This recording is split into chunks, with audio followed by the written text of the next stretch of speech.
Just yesterday, there was a very interesting interview or panel at E3, that being between Todd Howard and Elon Musk. So this interview was pretty interesting. It was, in essence, kind of the Elon Musk show for a good chunk of it, but at the same time, we did get tidbits of information from Todd Howard, and probably the biggest information dump on Starfield that we've ever had. That's not saying a ton, because we knew basically nothing beforehand, but we actually do have a decent idea of the kind of setting and some of the aspects of this game as a result of this interview. As always, I will have a full link to it down below if you are interested. So it seems like in the development of Starfield, Todd Howard and probably all of Bethesda are looking fairly closely at SpaceX and what they're doing. It seems like one of the main reasons for this is Starfield being a space game, they want to keep it fairly based in reality, and Todd Howard describes how he actually went to SpaceX last year and have been looking at the company overall.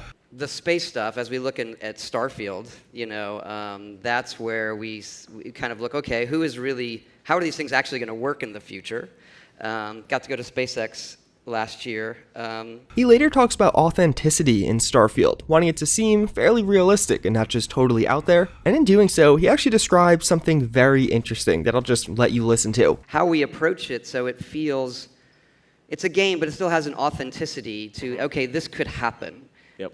We talked like, what kind of fuel do the ships use? Like we're using helium-3, which we can debate whether that's a good power source for spaceships, or how do the physics work in space and gravity and those kind of things. So there's a lot to unpack there. It may feel or seem relatively minor at first, but those are some pretty big implications as to what we can expect with Starfield. Firstly, on the point of helium-3 being used as rocket fuel, obviously that does confirm space travel to some degree, and of course the other big question around that is, will we actually be able to fly the ships ourselves, or will it just be a kind of mini fast travel event? I would say it's pretty unlikely we get full-on space travel in Starfield, mainly just because of engine restrictions. They're using an upgraded version of the same engine they've been using for several years now. People have attempted vehicles and various kinds of travel both on ground and in the sky, and it's typically kind of hit or miss, mostly on the miss side. Some of those mods are really fun and cool, but you could tell it's just the game wasn't really built to have something like that work properly. That doesn't mean that Bethesda and Todd Howard couldn't get it to work, but it certainly puts me more on the wary side for full-on space travel. It's definitely something that would be unprecedented in the creation engine. At the same time, I think there still could be pretty interesting mechanics around traveling with and maintaining your spaceship, as he talks about this whole authenticity feel. I wouldn't be surprised if the reason he mentions fuel, and even some of the debate around fuel, is maybe you'll have several fuel types you can pick, maybe there's pros and cons to certain ones, maybe you could actually kind of build out a little spaceship for you to travel around in. If the game is really going to be so focused on space, it seems like that would be a natural thing to have. He later talks about gamifying these features so that it's not as difficult as space travel. We have to gamify it some,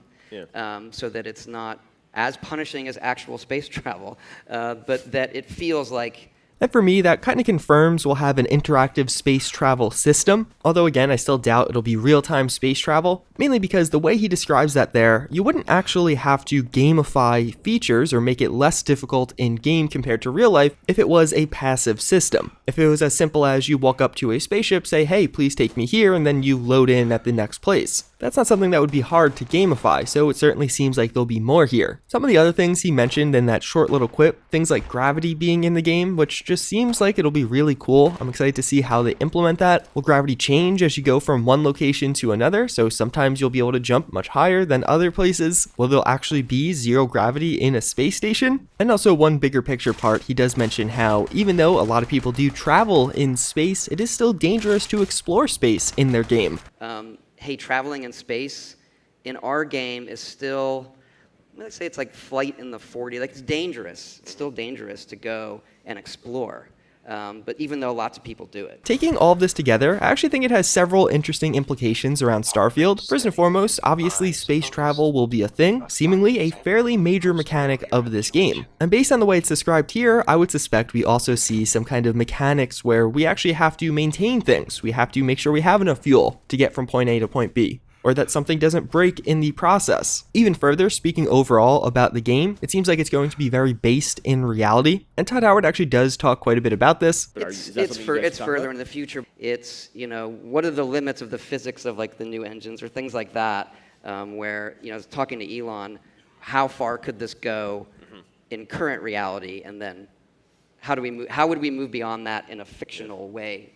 Yeah. So it's further in the future than right now, but he also is looking at existing technologies, how things work currently. To me, it really makes it sound like it is going to be a realistic space game. Like it's not going to be overboard on sci-fi, but very based in reality and probably very similar to our reality. Although outside of Starfield, there was a few other lines by Todd Howard I found particularly interesting. One such one was actually on the future of gaming. They're talking about where the technology might go in the future. I think that's the part of gaming that's going to make the biggest jump. I think the graphic fidelity, most people react to instantly. They're looking at a screenshot or a video. Yeah. But there's some laws of diminishing returns there as things start to look better and better and better and better. But as far as how a game feels, the other characters in the AI, I think a lot of people, including us, have struggled with how do you make that feel real. And now that you can move some of that processing to the cloud, neural nets, other things, I think that's the part where it's going to get significantly better over the next generation. So the reason I highlight this, I find this particularly interesting, is we've been hearing time and time again how there's going to be new and interesting technologies incorporated into these future games, and even really specifically the Elder Scrolls 6. In past interviews, we've seen how Todd Howard describes that there's a lot of new stuff coming, a lot of new features and a lot of new functionality and a lot of advanced technology being used. And then in this interview with him talking about what future technologies will bring, it seems pretty likely this is one of the things he's working on or trying to implement into his future games, making it so the AI and NPCs are way more reactive, a lot more interesting. That's been a long-term problem with certain RPGs, even some of the Bethesda ones. And being able to take advantage of technologies like the neural net, I think will have a pretty big influence on how things are handled in the future. Some other more minor things, we found out Fallout Shelter is coming to the Tesla, although Skyrim isn't. Somebody tried to ask that. There's some talk about success in gaming, and Todd Howard described how trying new things was really important, and there was some reference to Fallout 76 there. Even further, he talked about how having support from the fans along that whole period was a huge part of it. Well, usually when you get to take gaming, the things that it's the first time you see it and they're new, they become successful. But you got there by trying big new things, and we're going to keep doing that, and other game makers do that. And I think it's good that the audiences are welcoming to that. They're gonna try it out and support us as we go through that process to figure out, hey, what's going to make this tick? And we had obviously had our ups and downs with Fallout 76, but that our fans are incredible and have really stuck with us, and now it's really turned into one of the best online communities that we've ever seen. It's fantastic.